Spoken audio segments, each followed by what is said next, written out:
नमस्कार। आज हम एक ऐसे मॉलिक्यूल की कहानी में गोता लगाएंगे जो हमारी जिंदगी के लिए यानी हमारे होने के लिए बहुत जरूरी है, लेकिन यही मॉलिक्यूल कभी-कभी बहुत बड़ी मुसीबत भी खड़ी कर सकता है। जी हाँ, हम बात कर रहे हैं प्यूरीन की। तो चलिए एक सवाल से शुरू करते हैं।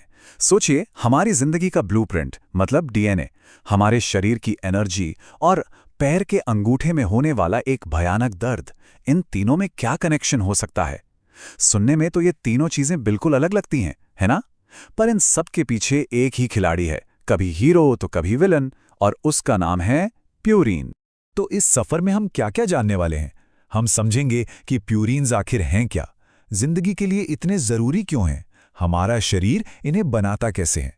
फिर देखेंगे इनके कुछ कमाल के सुपर पावर्स, और हाँ, ये भी जानेंगे कि जब मामला बिगड़ता है तो क्या होता है, और आखिर में हम इन्हें कंट्रोल में कैसे रख सकते हैं। तो ठीक है, शुरू करते हैं। सबसे पहले एकदम बेसिक से समझते हैं कि आखिर ये प्यूरीन चीज क्या है, मतलब इसका केमिकल फाउंडेशन क्या है। तो देखिए, प्यूरीन एक खास तरह का ऑर्गेनिक कंपाउंड है।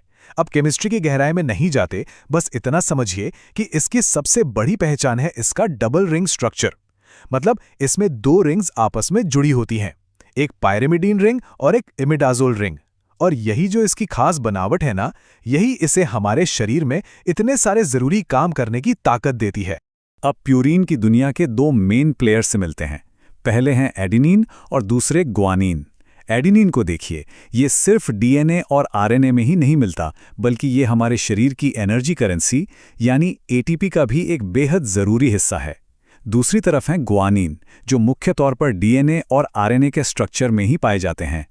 तो चलिए अब प्यूरीन के सबसे मशहूर काम की बात करते हैं, वो काम जिसके लिए इन्हें सबसे ज्यादा जाना जाता है, हमारा जेनेटिक कोड बनाना। सोचिए कि डीएनए एक घुमावदार सीढ़ी की तरह है, तो ये जो एडेनिन और ग्वानिन है ना, ये उस सीढ़ी के डंडे बनाते हैं। जी हाँ, यही वो नाइट्रोजनस बेस हैं जिनमें हमारी जिंदगी की सारी जानकारी कोड की हुई है। एक तरह से यही हमारा जेनेटिक ब्लूप्रिंट तैयार करते हैं। और इनकी जोड़ी बनाने का नियम भी बड़ा पक्का है। डीएनए में एडेनिन हमेशा थायमिन के साथ ही जोड़ी बनाता है और ग्वानिन हमेशा साइटोसिन के साथ। इनकी ये पक्की दोस्ती ही हमारे जेनेटिक कोड को स्टेबल और एकदम सटीक रखती है।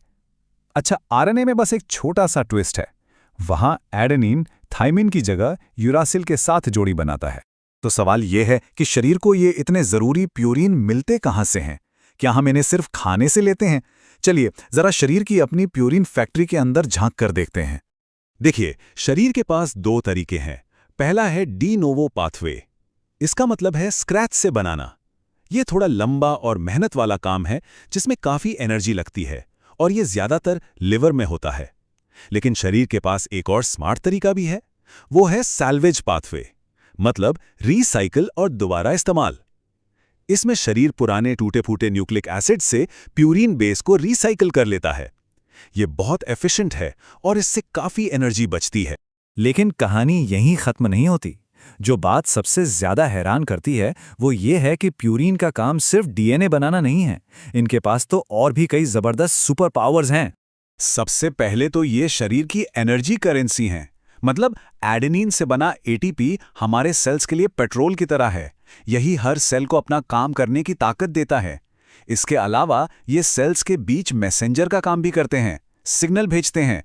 और सुनिए, एडेनोसिन नाम का एक प्यूरीन न्यूरोट्रांसमीटर की तरह काम करता है, जो हमें रिलैक्स करने और नींद लाने में मदद करता है। मतलब वाकई में ये कितने मल्टी टैलेंटेड हैं। पर जैसा हर कहानी में होता है, एक दूसरा पहलू भी है। अब बात करते हैं उस साइड की, जब प्यूरीन का मेटाबॉलिज्म मतलब इसका मैनेजमेंट गड़बड़ा जाता है। तब क्या होता है? तो जब पुराने प्यूरीन्स टूटते हैं तो एक प्रोसेस शुरू होता है।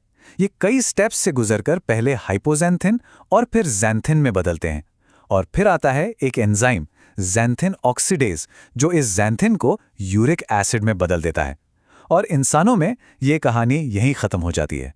यूरिक एसिड ही फाइनल प्रोडक्ट है। और यहीं पर कहानी में एक बड़ा ट्विस्ट है। ज्यादातर जानवरों के शरीर में एक और एंजाइम होता है यूरिकेज, जो इस यूरिक एसिड को और भी तोड़ देता है। पर हम इंसानों में ये एंजाइम होता ही नहीं है। अब ऐसा क्यों है? कुछ वैज्ञानिक मानते हैं कि शायद ये हमारे विकास के दौरान फायदेमंद रहा होगा, क्योंकि यूरिक एसिड एक पावरफुल एंटीऑक्सीडेंट है। लेकिन आज की बदलती लाइफस्टाइल में यही बात हमारे लिए एक प्रॉब्लम बन गई है। तो जब ये यूरिक एसिड शरीर में ज़रूरत से ज़्यादा हो जाता है तो ये जोड़ों में क्रिस्टल बनकर जमने लगता है और इसी से होती है गाउट की बीमारी, एक बहुत ही तकलीफदेह गठिया। इसके अलावा भी प्यूरिन मेटाबॉलिज्म में गड़बड़ी से लेश-नायहान सिंड्रोम और SCID जैसी बहुत सीरियस बीमारियां हो सकती हैं। तो इतनी सारी जानकारी के बाद सबसे ज़रूरी सवाल ये है कि आखिर इसे मैनेज कैसे किया जाए। हम अपनी डाइट और लाइफस्टाइल में ऐसा क्या करें कि सब कुछ कंट्रोल में रहे। इसमें हमारी डाइट का बहुत बड़ा हाथ है। देखिए, कुछ खाने की चीज़ों में प्यूरिन बहुत ज़्यादा होता है, जैसे कि ऑर्गन मीट, रेड मीट और कुछ खास तरह की मछलियाँ। वहीं दूसरी तरफ दालें, पालक, मशरूम जैसी चीज़ों में ये ठीक-ठाक मात्रा में होता है। तो बस अपनी डाइट में इन चीज़ों का बैलेंस बनाना बहुत ज़रूरी हो जाता है। तो कुछ ज़रूरी बातें जो ध्यान में रखनी है। पहली, ज़्यादा प्यूरिन वाले खाने को लिमिट में खाएं। दूसरी, शराब से, खासकर बियर से दूरी बनाएं। तीसरी, जो मीठे ड्रिंक्स होते हैं उन्हें कम करें। और सबसे ज़रूरी, खूब पानी पिएं ताकि शरीर हाइड्रेटेड रहे और एक्स्ट्रा यूरिक एसिड आसानी से बाहर निकल जाए। तो आखिर में हम कहाँ पहुंचे? एक तरफ ये जिंदगी का बिल्डिंग ब्लॉक है, एनर्जी का सोर्स है, और दूसरी तरफ बीमारियों की जड़। तो क्या प्यूरिन हमारी बायोलॉजी की सबसे बड़ी दोधारी तलवार है? ये एक ऐसा मॉलिक्यूल है जिसके बिना हम जी नहीं सकते, लेकिन इसका जरा सा बैलेंस बिगड़ा और ये हमारे लिए एक बहुत बड़ी चुनौती बन जाता है। इस बारे में सोचिएगा जरूर।